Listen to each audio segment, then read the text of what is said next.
Okay, guys, I am here with the review of How to Get Away with Murder. Yay, this is probably one of my favorite shows on TV right now. How to Get Away with Murder is so exciting and thriller filled and twists and turns. I just love the mind of Shonda Rhimes. This is the season opener, season 5, and the scene opens with Bonnie in the shower. She's washing blood off of her, and if you remember from last season, the last show, her and Nate killed her boyfriend, the DA Ronald Miller. Nate figured out that Miller was the one that called the hit on his father. Remember, Annalise had got his father out of jail. He got his conviction overturned. He was about to be released. And on the way, his father was murdered. And when Nate put the pieces together, realized it was Miller, he was choking him out. And then Bonnie saw, and Bonnie just finished the job. So, Bonnie told Nate to put him back in the back of the trunk and drive off. So Frank comes to the house and sees Bonnie taking a shower, and he told her that Annalise knows that Gabriel is Sam's son, and he wants Bonnie to go check on Annalise. And Bonnie's trying to tell Frank that she just killed her boyfriend. So Gabriel is creepily standing face to face at Annalise's house, and he finally reveals the reason why he is taking her law class. So he knows that Sam is his father and that she's Sam's wife, the widow of Sam. So Frank called and asked her he come over, talk to Annalise. She was like, no, I don't want to talk to you. So always pay attention to key phrases like that, because I feel like they've been together so long that they can pick up on key words. So I thought the way she said, I got nothing for you, Frank, I thought that was cue for Frank to come over. So I was waiting for him to come over. So I don't know. And then the way she talked, they just have this weird relationship, how they all know each other. So Connor and Oliver, they're trying to enjoy their honeymoon, but Asher keeps calling to apologize because Asher was giving Connor's mom head in the parking lot. Yes, draws down and everything. So actually Laurel was calling the meeting. So she tells everyone who Gabriel really is, and Frank swore her to secrecy until they told Annalise first. Michaela is completely grossed out because she's been making out with Gabriel for about a week now. And Michaela tells them, something, I know something happened because I saw blood on Bonnie's leg. I've been calling Gabriel. He's not answering the phone. So they thinking Bonnie killed Gabriel. Annalise pours some vodka that a sober person is not supposed to have in their house. But she got some stash in her kitchen, so her and Gabriel could talk. So Gabriel is thinking that Sam left his mom for Annalise. Annalise says that I didn't know anything about you or your mother. You know, Sam kept that from me. So deep inside, Gabriel really wants to believe that Sam is a good man, and he wants to know how he died. So Annalise is like, hey, go look online. Everything's there, you know. So, and to keep her innocent, she plays the voicemail that Wes sent her, letting her know that he did it. He doesn't want her to take the blame for it. And, you know, he wanted her to call at that time. So the flashback, I love the flashbacks. It just completes the story, puts it all together. So we go back in the day to when Annalise comes home after delivering a stillborn baby.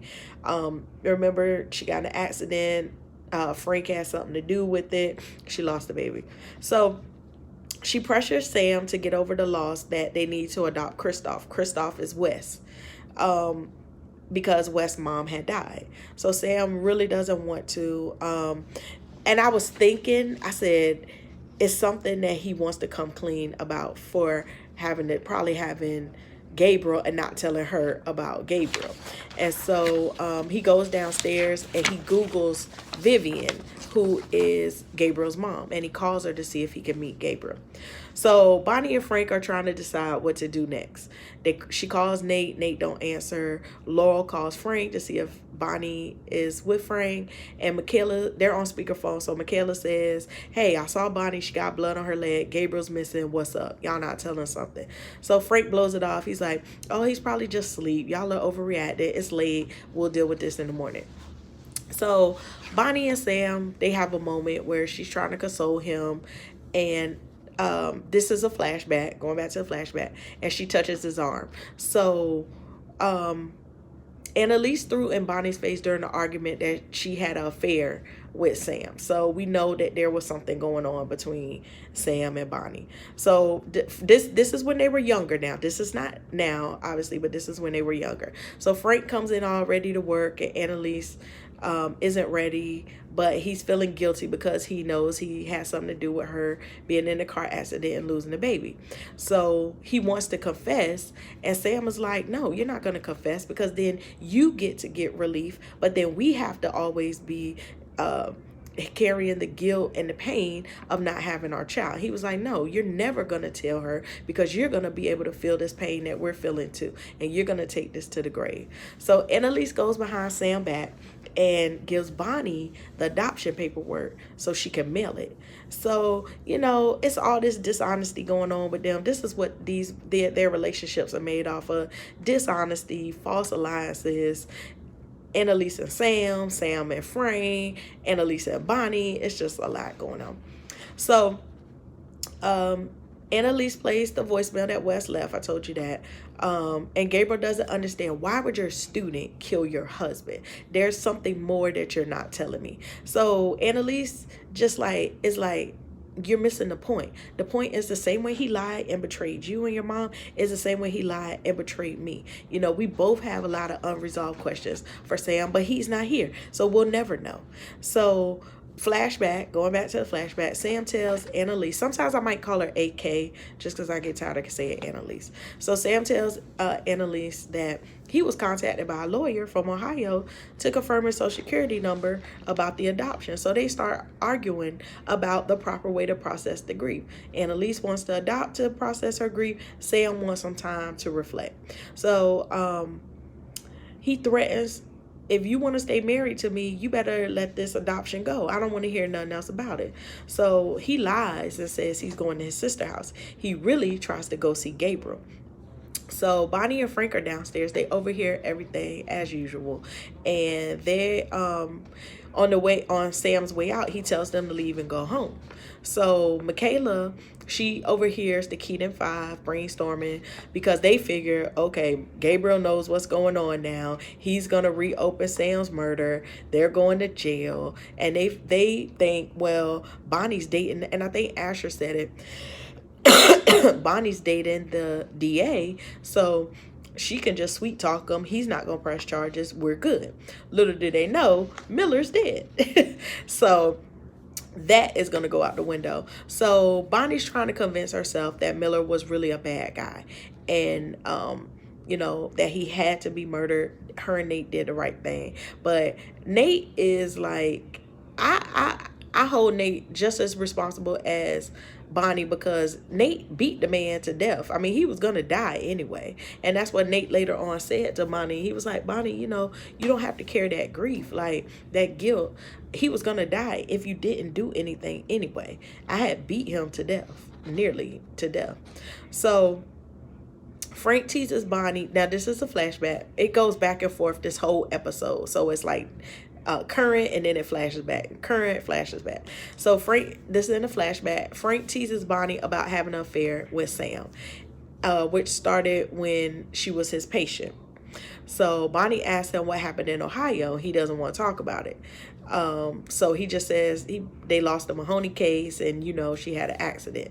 But you can see that there's clearly some tension between, Bonnie can see that there's clearly some tension between Frank and Sam. So she knows it's something else. So Annalise and Sam have a conversation. They basically just trying to check each other, feel each other out. Are you still mad at me type thing. So he's like, well, did you call your family and talk bad about me yet? And she's like, no. Excuse me. I'm trying to get over this cough. And she's like, well, did you tell your sister about me? And he's like, no. So you can see that their relationship's not over. They're trying to hang in there. So Sam is at Vivian's house, and Vivian's mom answers the door. So she immediately recognizes Sam. That was key. It wasn't like Sam was a stranger, so there was definitely some relationship there, and tells him to go away. So Sam and Vivian were married. Apparently, I'm guessing they had some type of long-term relationship. They had Gabriel. Sam met Annalise. He leaves Vivian and Gabriel. And somehow they made an agreement that he would not come back and forth in and out of Gabriel's life. So that was the last arrangement. Sam was not to come back. So the grandmother puts him out, and as he turns around, there's a young kid playing basketball. So he figures this has to be Gabriel. So Nate finally calls Bonnie from Miller's phone so they can get their alibi together. And he want to make sure that Annalise doesn't know. But Bonnie tells him that Frank knows and to let Frank come pick him up.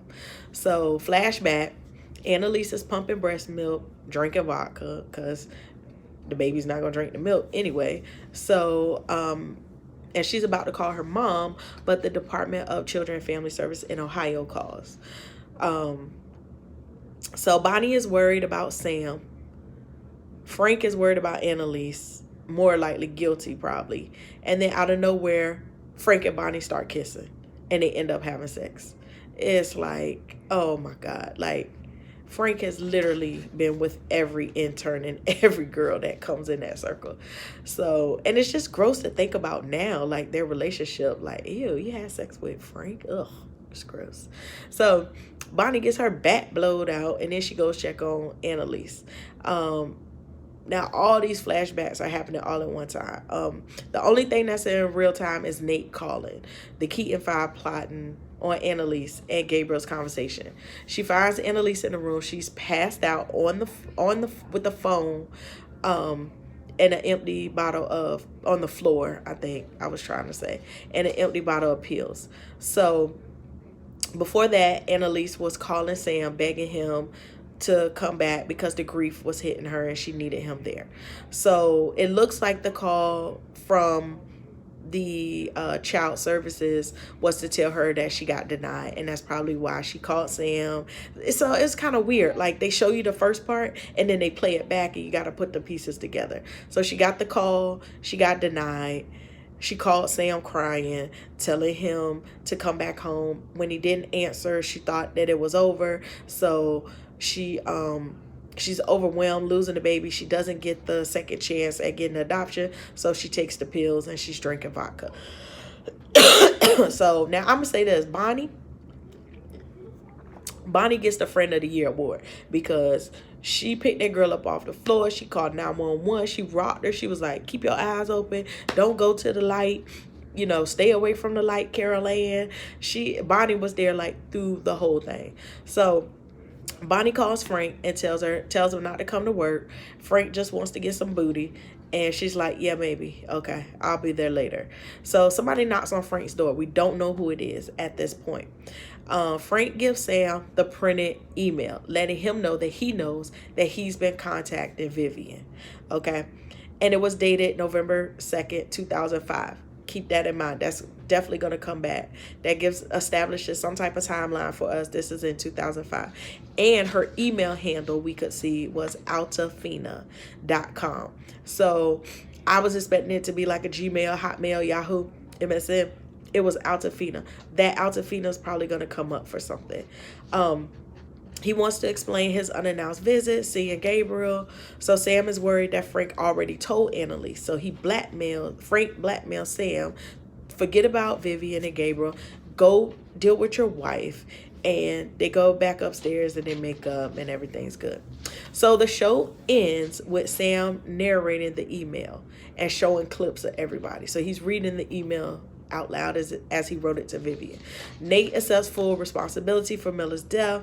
Gabriel remembers the day he met Sam and nobody told him Sam was his father. Gabriel calls someone, tells him he messed up. We don't know who that is. And then the flashbacks of Annalise's old college girlfriend with the email. That's who gave it to Frank. So they are setting Sam up as some kind of, well, not some kind of, but as a womanizer, lying, cheating, even though, remember, he messed with his student Lila, even after all that, who ultimately is why Sam ended up dead. So this is a tangled web of weeds once we practice to deceive. Thank y'all. My time is up, and we'll see you next week.